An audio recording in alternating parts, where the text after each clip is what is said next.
All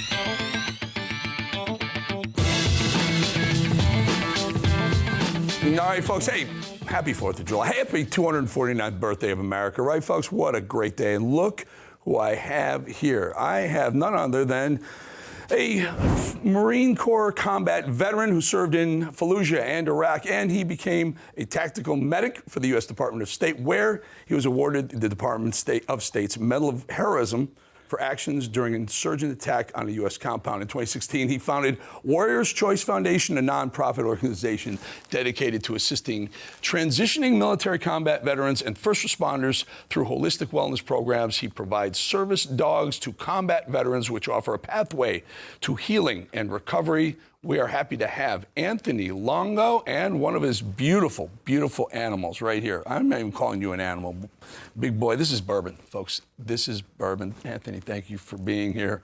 Tell us, well, let's start with, before we get into Bourbon and what an amazing dog this is, what a good boy, the inspiration behind what you do, and the inspiration behind it. So what we do is we try to provide, solutions for veterans and first responders who are experiencing traumatic experiences and just trying to give them a new pathway to healing. And what inspired it was my own pathway, my own segments into trying to navigate the different spaces of where I was at, mentally, physically, and to provide hope that there is alternatives out there other than, the standard traditional approach. And it was just... a lot of people talk about this. Can we just dig into that just for a second? Tell us. So you saw combat, right? Yes. You come back and tell us what the emotions, the feelings that the despair and suicidal thought. Tell us about why that happens, you think? It's because you feel numb. There's a lot of things that you go over there and you experience that nobody really, you're happy to take on that burden so that people here don't have to understand and experience what that's like to be overseas. And, when you come home, everything is just a little bit different because you know what the reality of life is overseas. And it's really hard to paint that picture unless do you wish you were kind of in a weird way, wish you were in the stuff, so to speak, still, or what is it? Some of it's pretty easy to go over there and understand like what the outcomes are going to be. And I think that's what made it easy. And, a lot of times, when I was going back and forth, my blood pressure would be just absolutely crazy here in the States. But when I go overseas and go back to work, it's perfectly normal. Mm-hmm. Okay, so combat vets come back, they have trouble adjusting, whether it's adjusting to life here or the way people are treating you guys here. And you go through some experience, some emotional traumas, and then how does this come into play? So how this comes into play for us is just allowing individuals to go through the steps and progressions of life and being able to map out what's working, what's not working, how to truly ultimately communicate with yourself and communicate with the peers and communicate with people around you. And working through the dogs through our program, and what we've kind of built on from a neurocog and proprioceptive side of the dog is really just looking at what can we do to help you get outside, get outdoors, start working with the animal, begin moving in ways and finding issues that you're having on a daily basis, and then constructively work through the routes of progressions with that. And then doing that with a group that understands it, who's been there, who's done that, and then providing alternative outcomes. What are you training these dogs to do? So what we're training the dogs to do is we can do retrieval items. We can do, hey, go pick up prosthetics and things of that nature, push elevator doors, buttons if that needs to be. But really, ultimately, we're working on creating this animal to be able to work with the veteran on a daily basis of pulling them out and going to be more mindful with the dog. Having the opportunity of going out, tracking what they're, as far as blood pressure, pulse rates, and things of that nature, and the biometric side of it, and really saying, okay, here, these dogs, and this is what they're working for. There's proven science that says people who have dogs and interact with their dogs, their blood pressure comes down. It's lowered. It takes a lot to train a dog. It does. Tell us. It does. I mean, from soup to nuts, with what we do for our animals, we're doing neurostim, where we're kind of inducing stress on the animal as a puppy, as far as when we're bringing it up. This way it has more of an opportunity to adapt to stressful environments when the dog does become older and of age. And it really kind of helps us facilitate and really see its growth potential into being a service dog, whether it's going to make it or not. And then from there we determine. How do you determine which dogs are going to make the program, which aren't, and then again, which returning vets are going to get a dog and who aren't? Yeah, so the application phase of what we do is pretty in-depth as far as, we go a little bit beyond some traditional organizations where we require essays.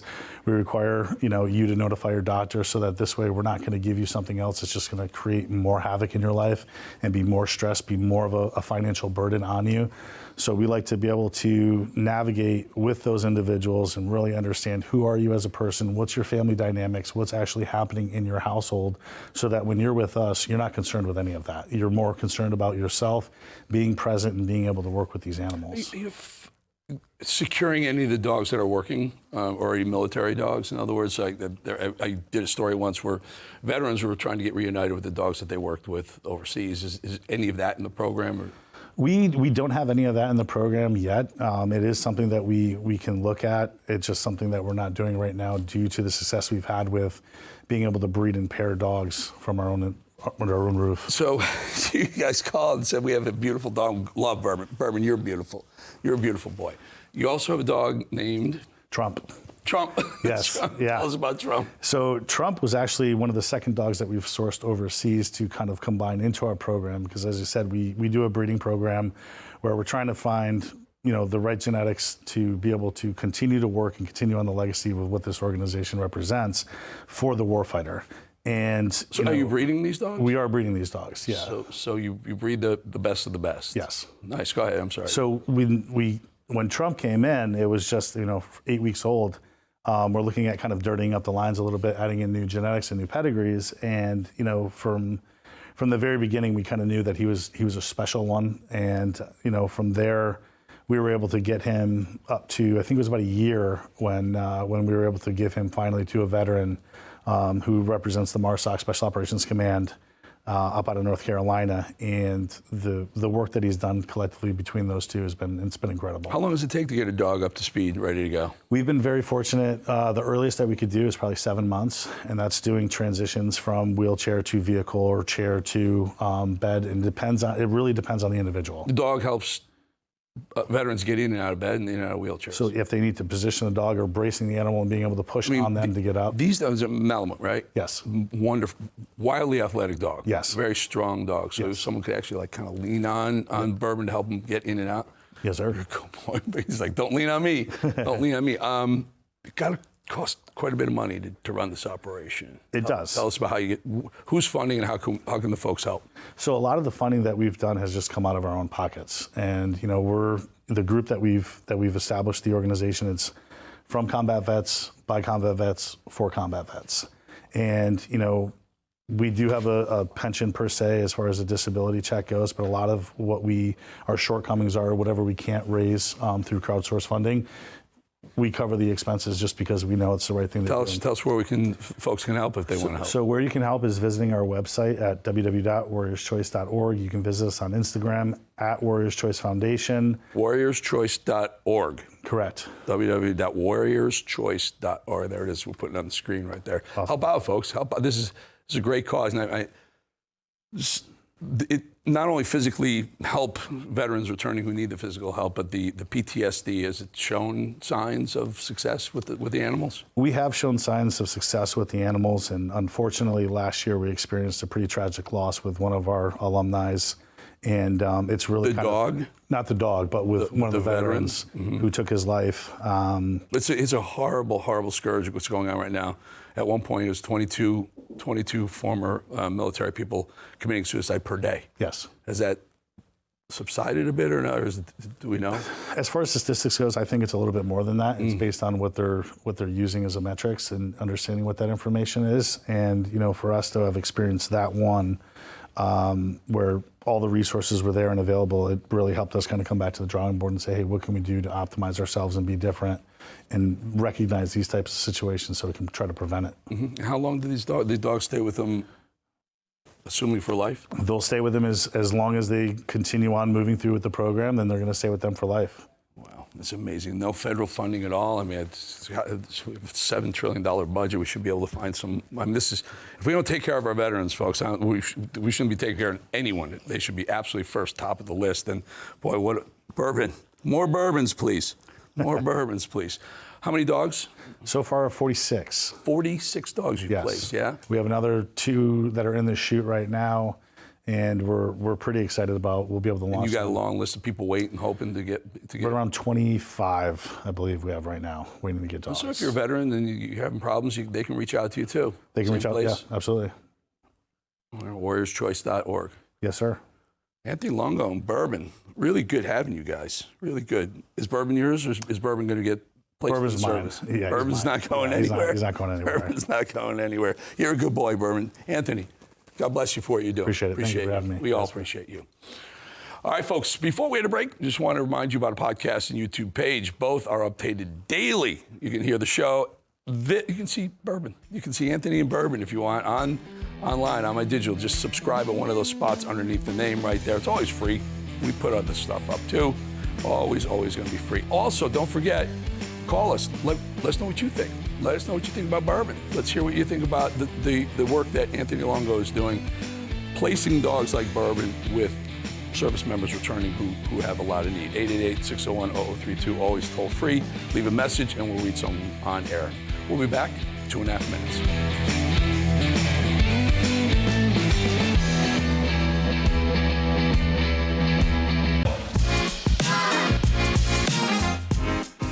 All right, this is great.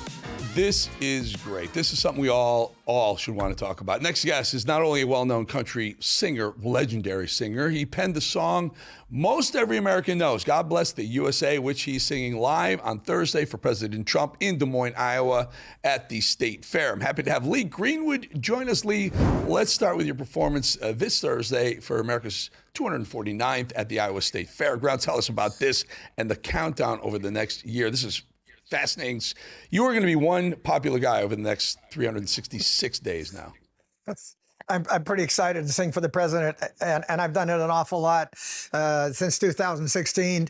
It's great to be on stage with, first of all, a wonderful guy. I mean, he's very disarming. He's casual to talk to. He never sleeps. Makes you feel guilty about you sleeping, I think. When I'm on stage with him, he gives me the total respect as an artist, which I really appreciate because I don't know that I deserve that. But the fact that I'll be on stage singing just before he speaks for the world to see, I'm like walking on a cloud. It's so great. Yeah, let's talk about the song that you're just absolutely known for. It's an anthem. You're legendary for it. Just take us through 1983, 1984. All the things it's been through, and this just renewed every time Trump goes on stage. He plays it. Just tell us about the evolution of the song and you, really. I'm going to give you the backstory. My father joined the Navy after the bombing of Pearl Harbor. And I didn't know him for 6-7 years. I finally met him, and he had 4 years in the Navy, 2 years in the Merchant Marine, and that was a little too much for my mother to handle, so she divorced him, and she couldn't handle raising me and my sister, so we were raised on a farm in Sacramento, California. That was an interesting way to be raised up, because I loved actually what we did. We didn't have nothing, but we didn't know we didn't have nothing. And I left high school and I moved to Nevada, and I spent 20 years in the state of Nevada working in all the casinos. I even dealt cards in a casino. I was a croupier for 4 years. Moving to Nashville, Tennessee, the third page of my life, thing changed yet again. And this time I found love. I found my wife, Kim, we've been married 33 years now with 2 sons, both born in Nashville, Dalton and Parker. But the song God Bless the USA was formed probably when I was a kid. Probably when I was marching along with the United States Air Force Band from McClellan and Mather Air Force Base. I was a drum major for my high school marching band. I formed my own group and I moved to Nevada with them. I saw all the major performers in America performing when they were all revered by all Americans for their belief that patriotism was worth standing up for. I saw Elvis sing the trilogy, which concluded with Battle Hymn of the Republic. I would never guess that I would ever move to Nashville, Tennessee, and be living in the hub of country music in the heart of the South and have two sons that were born in Nashville, Tennessee. So all of those things add up to the fact that when I got to Nashville, I was touring like a crazy man, 300 days a year, and I got to see all of America, from New York to Miami, from San Diego to the New York City to Virginia to Texas. Connecticut, Wisconsin, Minnesota, and finally settled in Tennessee when I started performing for the USO with the National Guard. It brought me back to a memory of years ago when I performed for the USO as a teenager in California. And I said, you know what? Maybe it's time for me to write a song about America. And I just sat down one year on my bus while I was touring crazy, and I wrote it in the back of the bus. It became a good anthem only because Irving Azoff from Universal Records made the call to release it as a single. Otherwise, it would never have gotten heard by radio. It was on an album, our fourth album called You've Got a Good Love Coming. It never guessed to be a single record. Took a while to get legs, but when it did, it was like an interesting ride, because then things happened just interestingly enough to make the song come back to prominence and America's consciousness, which of course is no greater than the Gulf War, the attack on America, and then the presidency of Donald Trump. I just like, here we are. Those are three events that gave new life into a song that's wildly patriotic. And as we approach the 250th anniversary next year, or birthday, it's going to get even more prominent. Let's take a listen. We have a little soundbite, I believe, with you in the band Home Free and United States Air Force Band. Can we roll that, Mad Dog? And I'm proud to be an American, where at least I know I'm free. And I won't forget the men who died, who gave that right to me. And I'd rather stand up next to you and defend her still today. 'Cause there ain't no doubt of this land. God bless the USA.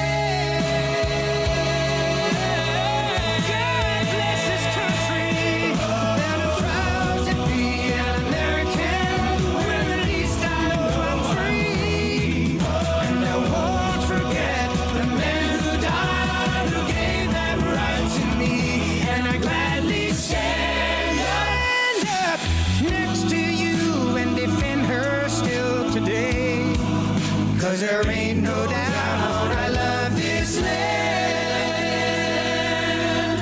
God bless, please bless the USA.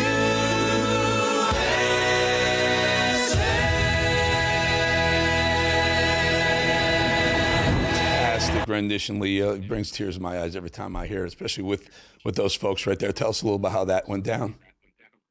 Gosh, that was so much fun. Of course, they're a great performing act. They're a cappella, so there's no drums. I actually had a person in the audience one time, and I walked up to the stage, and she kept trying to get my attention. Hey, hey, hey, hey. So I stopped the music, and I said, what is it? And she said, does the drummer have to play in every song? Well, actually, and that may be a joke, but to tell you the truth, I actually love the sound of the music without so much percussion. Having said that, we released a new version of God Bless the USA. It's a rock version. I don't know if you've heard it or not, Eric, but it was went #1 on the rock charts, thanks to a friend of mine from Detroit.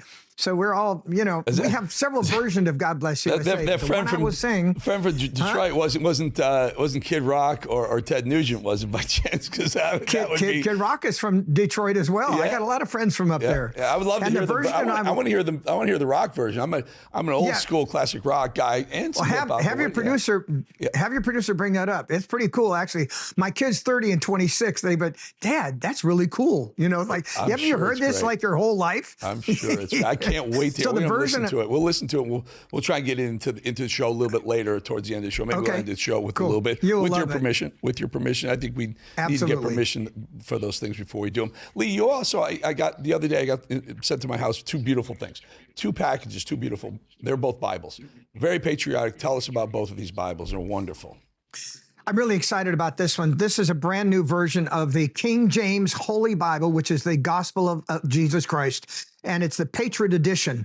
And it says right on front of it, we are one people united by a common destiny and a shared purpose to love one another and love the United States of America. There are only 1,000 of these.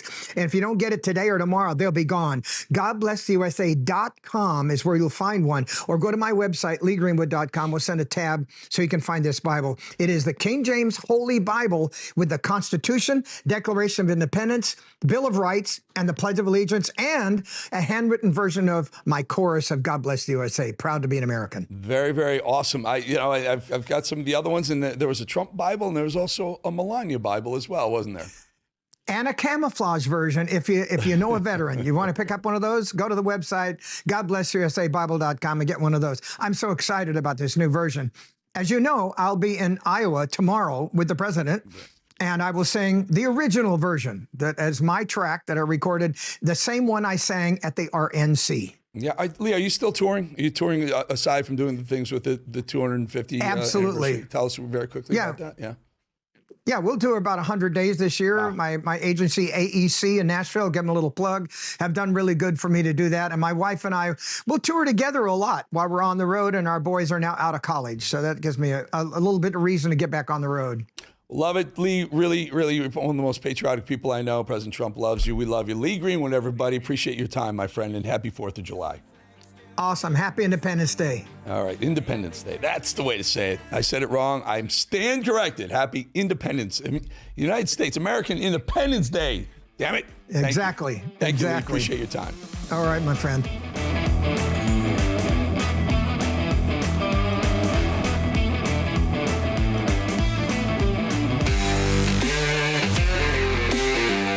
Oh, really? Is that so, Democrats? Democrats hate America? Tell me something I don't already know. The left hates America. The left has always hated America. You would think it's entirely based around the second Trump presidency and the party's collective infection with Trump derangement syndrome, over the top, emphasis on derangement. But no, that's not a new phenomenon. The left has always hated America. And it's been for a while. For years, they've tried to tear it down to rebuild it in their own vision. Sometimes socialism, sometimes communism. Who knows? Bernie was an admitted socialist, right? So's the guy in New York. It's no longer a conspiracy theory that the globalist powers that be have wanted a new world order all along. We have before us the opportunity to forge for ourselves and for future generations a new world order. And now is a time when things are shifting. There's going to be a new world order out there. We are 5 days away from fundamentally transforming the United States of America. Are you surprised we put George Bush Sr. in there? I'm not. Globalists, all of them, 1 and 2. Fundamentally transforming America is what Barack Obama said before he got elected, 5 days before he got elected president. He said he wanted to fundamentally change America, and somehow America still made that guy president. Insane. Barack doesn't say New World Order out loud, but that's exactly what it is, fundamentally change. And why does America need to be fundamentally transformed? Why would they want that? What, we're too free? We're too fair? We're too rich? You see, America doesn't work as it is for the left. They can't control elections that way. The Constitution has always stood in their way. Law and order, free will, free markets. The free part has always stood in the progressive left's way, unless it was giving away free things for votes. That's the only time they're ever into really being free. The only time a Democrat likes when the word free is used, when it means power and control for them. So it's no surprise that right now, as the Trump administration puts it all back together after they broke it, a correction for the ages, they're not loving America. Mostly Democrats feel this way. Of course, I'm so curious though, which part of America is Michelle Obama really not that proud of? What, the lower taxes, the lower cost of living, including dropping gas prices as we speak? Watch him cry about it on mainstream media as we speak. It's pretty good news for millions of drivers expecting to hit the road for the 4th of July weekend. It looks like gas prices are about to get cheaper. Gas prices are currently the lowest that they've been since 2021. They're the lowest since 2021. Hitting a 4-year low. This doesn't just apply locally. Trends are being seen nationwide. Including in Michigan, where it's about 42 cents cheaper to fill up than it was this time last year. Pennsylvania, Illinois, Nevada, a number of other states seeing significant drops. Too much winning, but don't tell Hakeem Jeffries that. He was the one who was complaining about costs going up.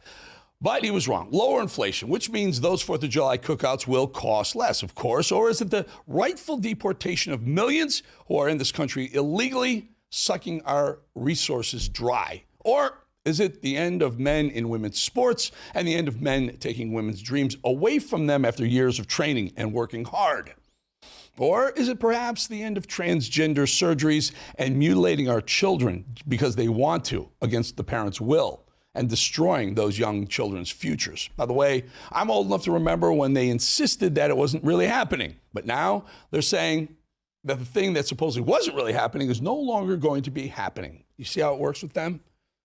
Right now, there are a bunch of Americans who feel so self-important, so angry about living in a thriving capitalist society that they're planning to refrain from work for a day to stick it to the man. What if millions of us stopped working, stopped spending, and stopped producing all at the same time? There's a movement brewing. It's called the People's Sick Day, and what it is a 3-day economic blackout. That means no work, no shopping, no production, just pause. 3 days where we remind the system that without us, nothing moves. And again, what if all you liberals did that and no one noticed you were even not there? The most uninspired, unmotivated, untalented, and propagandized Americans in recent history are going to continue on that path. Ooh, so scary.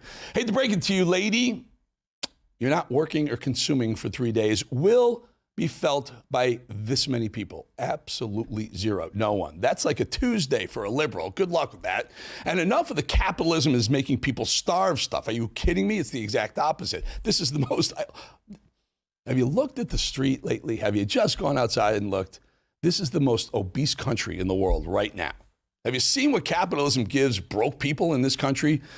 You can wake up at 2 in the morning or 2 in the afternoon, doesn't matter. Take your government-subsidized Ozempic with a 3,000-calorie, $9 coffee milkshake from Starbucks, get driven to Target in an air-conditioned car you don't own, buy 40 pounds of corn syrup with an EBT card, tap pay on your phone, and then go home and watch Netflix while you suck your vape in a recliner until the next time you're ready to shovel food into your nasty ass mouth hole. Your cats eat grain-free food. Your dog wears a Thunder shirt. You've got a dozen body washes for every different mood and smell on your body. Your teeth are rotting from Pepsi. Your refrigerator dispenses crushed ice. You have a Bluetooth air fryer that makes your Impossible Meat chicken nuggets shaped like woke Disney characters. You're on 6 medications and still have the nerve to say the system is failing you. Oh, did I mention you don't work? You don't cook, you don't walk, you don't build, you don't fix, and yet your lifestyle, as awful as you say it is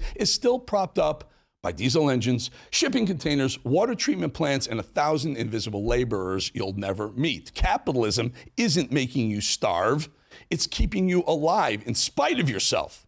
So while you're ungrateful, it's this very system that allows you, liberals, progressives, crybabies, white liberals living in mommy's basement to cry everyone's racist and bigoted, that allows your sad little lives, your deep-fried terrorist-loving Marxist self to survive. So put that in your pipe and smoke it, or in your vape if you prefer. You hate democracy, you hate capitalism. There's some other countries you can move to in which expressing yourself in any way outside of their established norms, sometimes with covers, face covers if you're a woman, or if you're gay, they'll throw you off a roof. Sometimes that means, I don't know, maybe a pleasant little stay in a labor camp or prison, or can even make it a mean little magic ride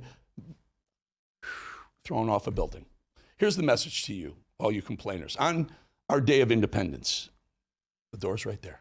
Bye-bye. Go ahead. Use it. Leave us. So that the American experiment can continue to thrive and live up to its fullest potential without you clowns stopping it.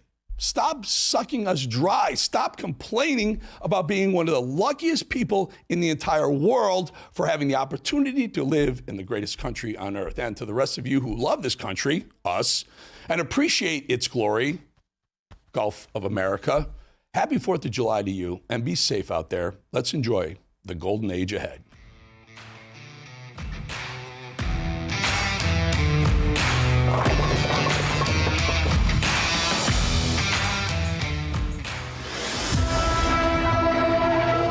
It's known as Alligator Alcatraz, which is very appropriate because I looked outside and that's not a place I want to go hiking anytime soon. The only way out is deportation. You may end up here, and you may end up here and being processed, deported out of this country, and never get the chance to come back. That is the consequences of breaking the law in the United States of America.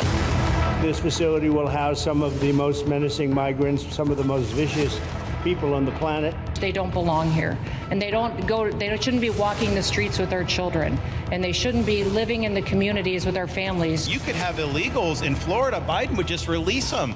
Even when they had notices or they had orders to be removed, Biden wouldn't send them back. So there were interior enforcement collapsed under Biden. Joe Biden allowed 21 million people, that's a minimum. I think it was much higher than that, illegal aliens to invade our country. You can't have a country if you don't have respect for the rule of law. You can't have a country if foreigners get to decide who comes in. No, we, the American people, make that decision. Why would you want to come through Alligator Alcatraz if you can just go home on your own? I think a lot of people are going to make that decision. So you're going to have a lot of deportations that are going to be done by the administration, but I think you're going to have a lot of voluntary as well. A lot of these people are self-deporting back to their country where they came from. Quite a few. We're amazed at actually the number. We need detention space in order to be able to bring about more deportations. Our goal here is to process them and be able to effectuate their return to their home country. Say they already or been ordered to be deported. You drive them 2,000 feet to the runway, and then they're gone. It's a one-stop shop. This is a win-win for everyone, and I just want to end, Mr. President, by thanking our law enforcement officers, by thanking our ICE officers and our Border Patrol officers.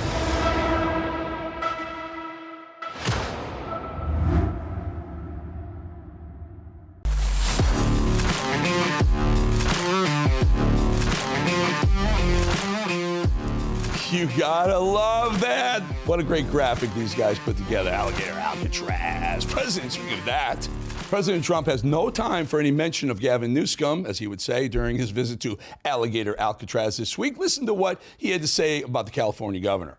Proud of it. Mr. President, Mr. Governor, what's your message to Governor Gavin Newsom inside of this facility?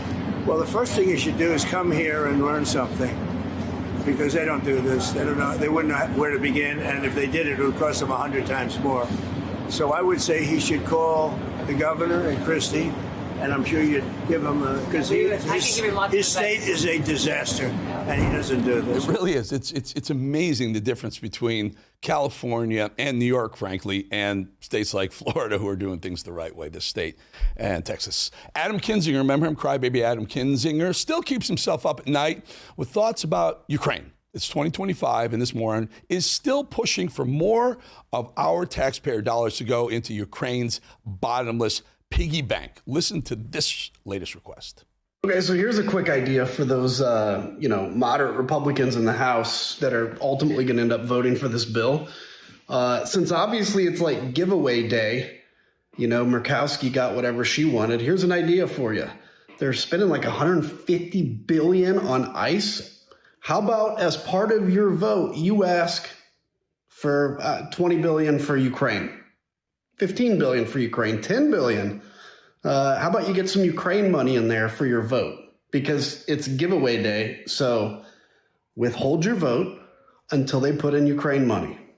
Or else everything you guys have said about being concerned is meaningless. This is your one chance. And again, Adam Kinzinger, there's a reason you're not in Congress anymore, because you're an idiot. Why would we want to spend more money in Ukraine? Why would we've given, as Trump would say, $230 billion. I think Congress believes they've given Ukraine $180 billion. And for what? Are things any better there? Of course not. Trump's going to negotiate a peace deal. We don't send any more money. Let's stop spending money on foreign wars, shall we? And Adam Kinzinger, why are you so indebted to Ukraine? Should we look into your past and find out why you're so concerned about Ukraine getting money? Are you, Adam, are you getting a little piece of that? Your little beak getting wet a little bit? Maybe. I don't know. It's odd why you care about Ukraine. You're not even in Congress anymore. I want to go back to Trump's new Alligator Alcatraz for a minute because it was so cool, so much fun. Because some of the fallout has been absolutely kind of hysterical in many ways. A Florida wildlife director went on CNN and tried to claim that those alligators are the real victims here. This lunatic clearly has a deranged liberal sense of humor, I guess. Also tried to state that the alligators of the Everglades pose no real danger at all. Listen to this. How much of a threat does this volatile environment pose to the detainees, and several thousand are going to be moved there, especially when considering this will be a tent city exposed to storms and potentially even hurricanes? I think the storms are a real concern, but I'll say this, when it comes to the wildlife, I'm more concerned for the wildlife than the folks on the site.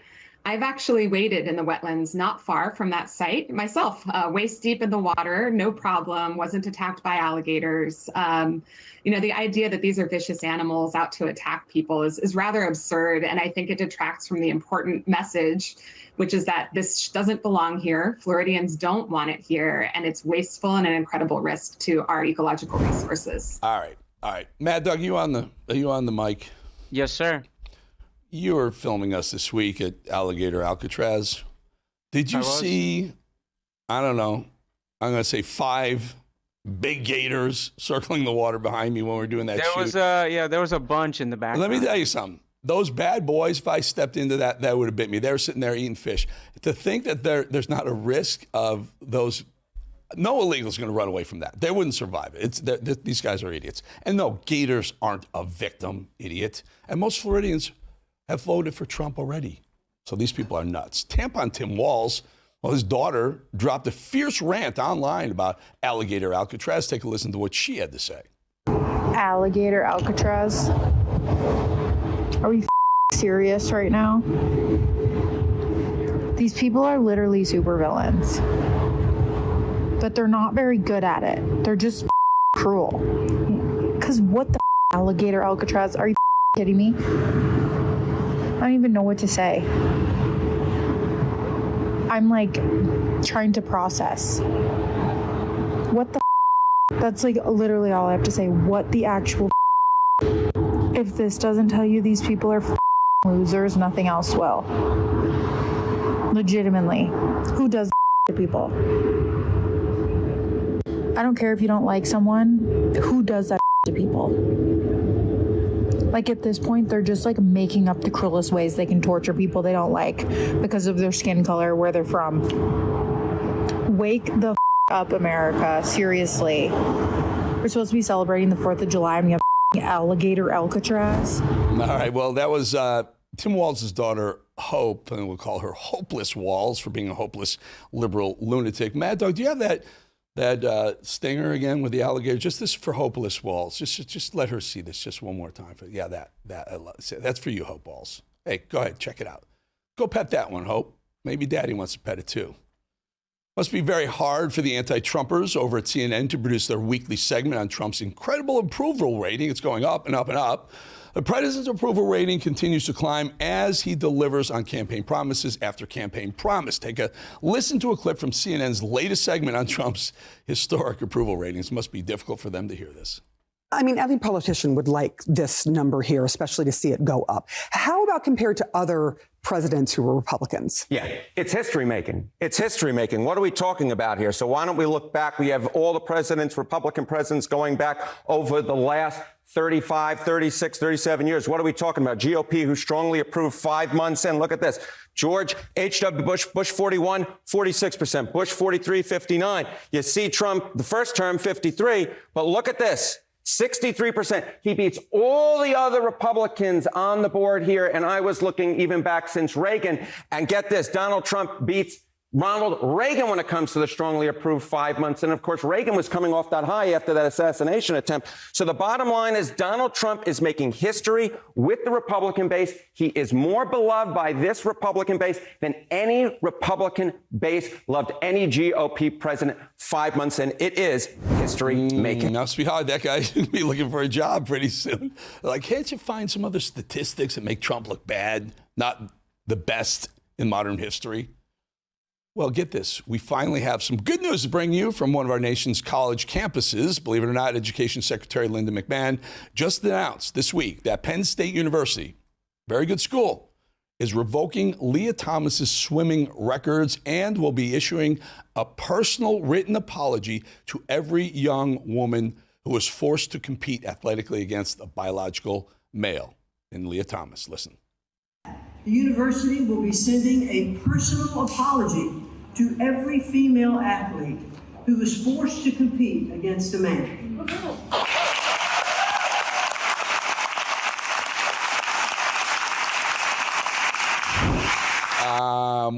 I'm waiting to hear Riley Gaines read her personal apology from Pennsylvania UPenn, but let's not forget, UPenn is doing this not because they finally come to see the light on DEI being screwed up or men and women's sports is a bad idea. They're finally seeing the light because Trump is threatening to hold back $150 million in funding for UPenn. And they figure, well, Leah Thomas's records, not so important. We'll take the $150 million, Mr. President. One final fear-mongering clip from our buddies over at CNN who claim that 14 million people are going to die. Yes, they're going to die in the next 5 years alone. They said it because we're finally stopping USAID funding. Listen to this lie, which is backed up by exactly zero factual evidence. Secretary of State Marco Rubio is hailing the end of USAID, the nation's largest foreign aid agency, even as a new analysis finds that its closure could contribute to some 14 million deaths in the next 5 years. Yeah, a new analysis. By who? By who? The guy in the break room? By one of your CNN colleagues? You overheard him talking to someone else? Was it Wolf Blitzer? Was Blitzer talking to Tapper and they came up with 14 million people are going to die in the next 5 years? Could be. I mean, because I haven't heard that study. And what would cause that to happen? Think about it. Makes no sense. Congratulations, CNN.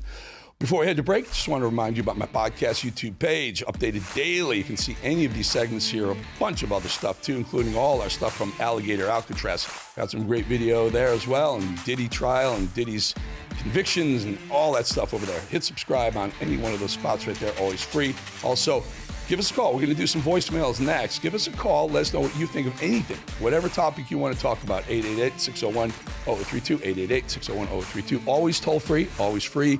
Just call, let us know what you think. Give us your name, give us where you're from, and keep it concise, keep it clean, and we may read it on TV. Back in 2 minutes.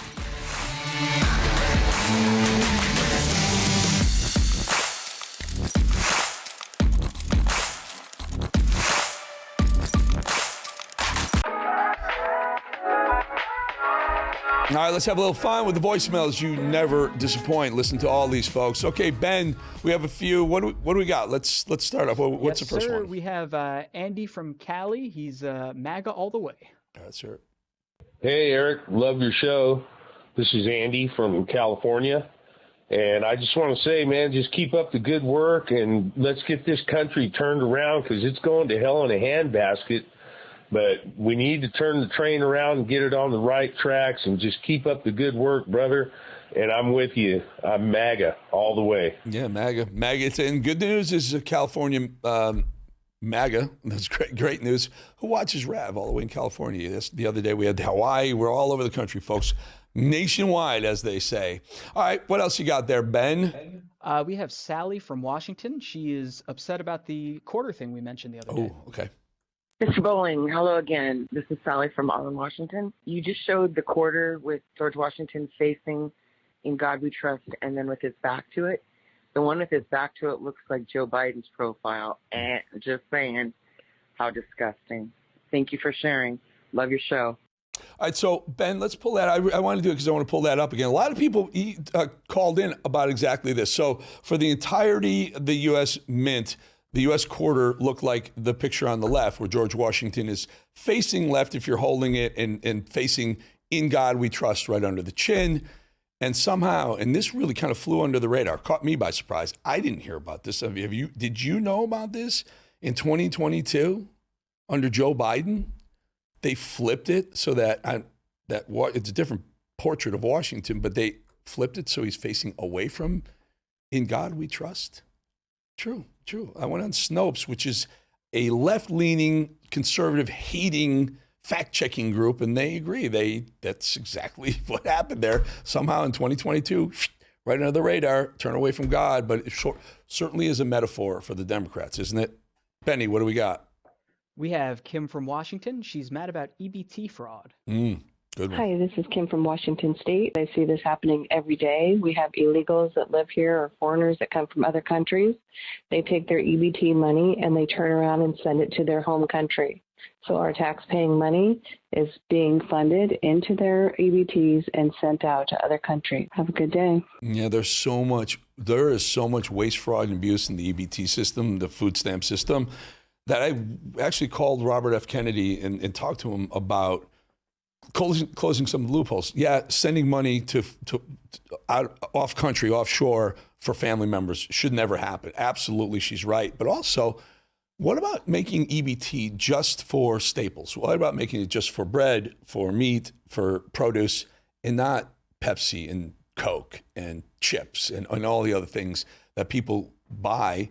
I mean, if it's truly to help people survive and live for nourishment, well, make it so that they can't spend their money on that, or alcohol. I'm pretty sure that you can walk in and buy alcohol with an EBT card. I'm not positive, but all these things, all these loopholes need to be tied up and closed. Benny. We have a viewer from Western Pennsylvania and talking about how gas is too dang high.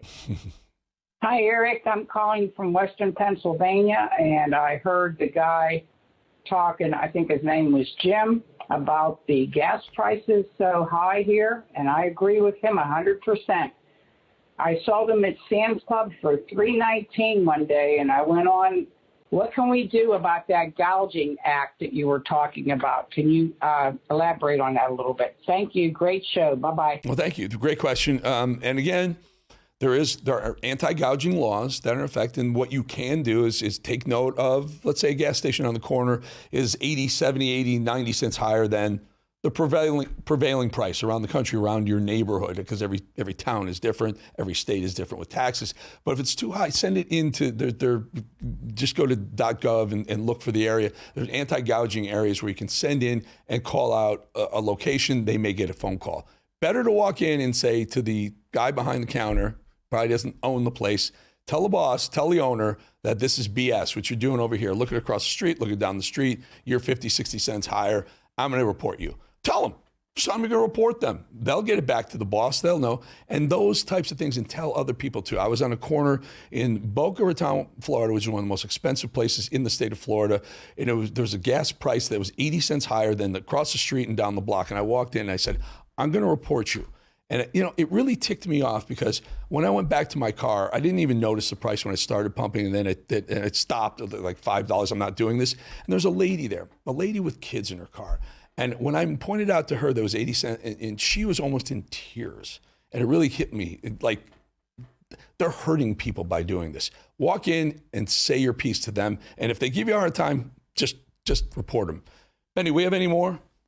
Yes, we got two more. We have a viewer from West Virginia with some comments about the deep state.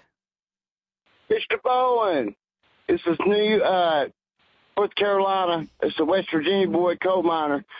So I got a reason why the deep state is after Trump. They're all bought and paid for. Donald Trump's the only one. He's for the people. That's why they can't stand it. And they want to spin it like, they want to spin the truth like it's, Donald Trump's trying to take away our First Amendment, our gun rights, trying to sell us out. No, he's trying to protect the American people. But you got people like Obama, disgusting. And you got people like Biden, which can't blame him. He's stupid. He didn't know he was in office. Anyways, so you got the people behind him that literally push Obama's theory. Anyways, love your show, man. Keep up what you're doing. I make it a point to see your show every day. Thank you, sir. And you're right. Deep State was bought and paid for. And I'm old enough to remember when we used to respect and admire and just fear of God of the FBI and the three-letter agencies, because they were so good. They were so tight, right? And now all of a sudden they feel like they're just liberal bought and paid for agencies. Benny, last one? Yes, sir. We have Brian from Arizona. He loves the show and the Bannon handoff. Hey, Eric. Brian from Arizona, retired Air Force. Absolutely love the show. You get to the point and truly enjoy when you talk to Steve Bannon. And keep it up. Can't get enough of it. Thank you. Yeah, I can't get enough of it either. We got to get Bannon back here with the handoffs again. Let him know. Let him know, folks. Put up some comments online. He'll get back to it. We love it. All right, folks, have a great day. Have a great 4th of July weekend. We'll be back with you Monday.